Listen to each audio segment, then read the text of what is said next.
E se a vida viesse com uma espécie de receita? Uma estrutura para a gente entender melhor essa nossa jornada por aqui. Hoje, a gente vai explorar exatamente isso. Um guia para montar o que poderíamos chamar de o bolo da vida. Para começar, vamos mergulhar de cabeça nessa ideia aqui. Ela é fundamental. A gente não é um ser humano tentando ter uma experiência espiritual.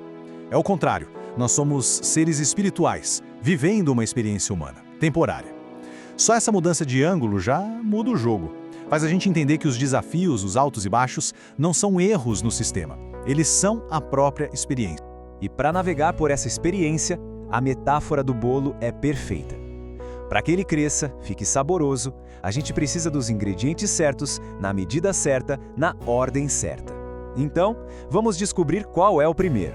O primeiro ingrediente, a base de tudo, é o amor próprio. Sabe aquela ideia de que não dá para servir os outros de uma jarra vazia? É exatamente isso. Ninguém consegue oferecer ao mundo aquilo que não tem dentro de si. Não dá para dar amor se não existe amor por si. Não dá para se comunicar bem com os outros se não existe uma boa comunicação interna primeiro. E agora vem a parte mais libertadora. A autoestima não é uma coisa fixa, gravada em pedra. Ela é feita de linguagem, das histórias que a gente conta pra gente mesmo. E o que é feito de linguagem pode ser reescrito. Aquela vozinha interna que diz, eu não sou bom o suficiente, pode ser demitida e no lugar dela a gente contrata outra que diz, estou aprendendo, estou melhorando. Ninguém está condenado a ser para sempre quem já foi.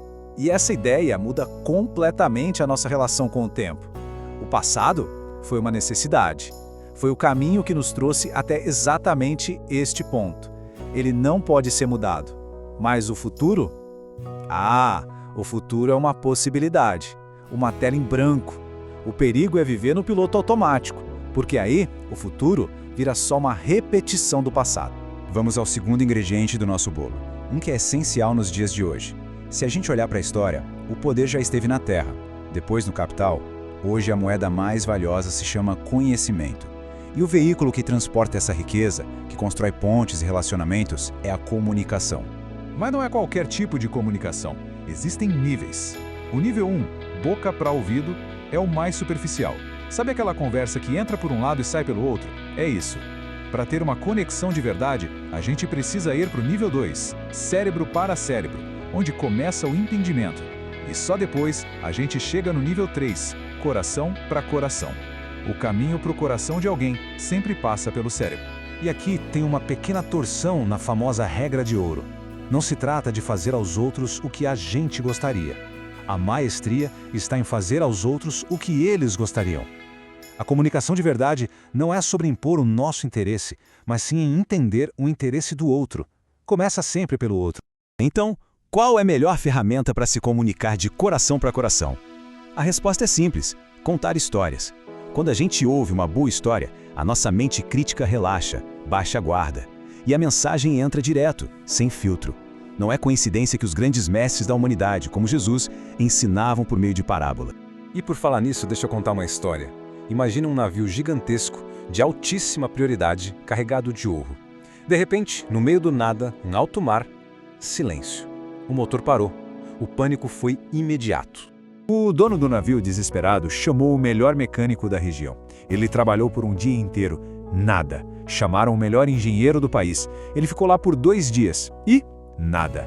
Como última esperança, eles foram atrás da única pessoa que poderia resolver. O homem que construiu o motor. E o trouxeram de helicóptero. O homem desce até a casa de máquinas. Ele não abre uma maleta de ferramentas. Ele simplesmente anda, escuta os ruídos, toca em alguns canos e pede ao assistente um martelo. Ele se aproxima de uma pequena válvula vermelha e dá um toque. Pim! Uma única batida. E o motor gigantesco ruge de volta à vida. Dias depois, o dono do navio recebe a fatura. O valor era de $10.000. Ele ficou furioso. Como assim $10.000 por uma única martelada? Ele exigiu uma nota fiscal detalhada. A resposta veio num bilhete simples, com apenas 2 linhas. Dar a martelada, $1. Saber onde martelar, $9.999. A genialidade da história está toda aí. O valor não está na ação em si, mas no conhecimento aplicado. O valor está em saber exatamente onde bater o martelo. E essa ideia de saber onde bater se aplica diretamente a como a gente enxerga a nossa vida. Às vezes, uma pequena mudança de perspectiva no lugar certo pode mudar tudo. E um dos lugares mais poderosos para a gente aplicar esse conhecimento é na nossa percepção do tempo. Porque o tempo, acredite, ele pode ser recriado. Pensa numa ampulheta. A areia que já caiu lá embaixo é o passado, foi uma necessidade. A areia que está caindo bem no meio é o presente, o eterno aqui e agora. Não à toa se chama presente, né? É uma dádiva. E a areia que ainda está lá em cima é o futuro, uma possibilidade. O mais incrível é que essas partes se influenciam. Ter um futuro atraente, um objetivo, torna o presente muito mais emocionante. E uma nova perspectiva no presente pode reescrever o significado do passado. Uma experiência difícil pode ser vista hoje como a lição que nos deu a força que temos. O fato não muda, mas a interpretação dele, isso muda tudo. E isso nos leva à ferramenta final para reescrever o passado, o perdão. Mas não da forma que a gente costuma pensar. O perdão, antes de ser um ato de amor, é um ato de inteligência. É uma escolha estratégica. A lógica por trás disso é brutalmente simples. Guardar ressentimento é como tomar um copo de veneno e esperar que a outra pessoa morra. Não faz o menor sentido. O único prejudicado é quem carrega esse peso.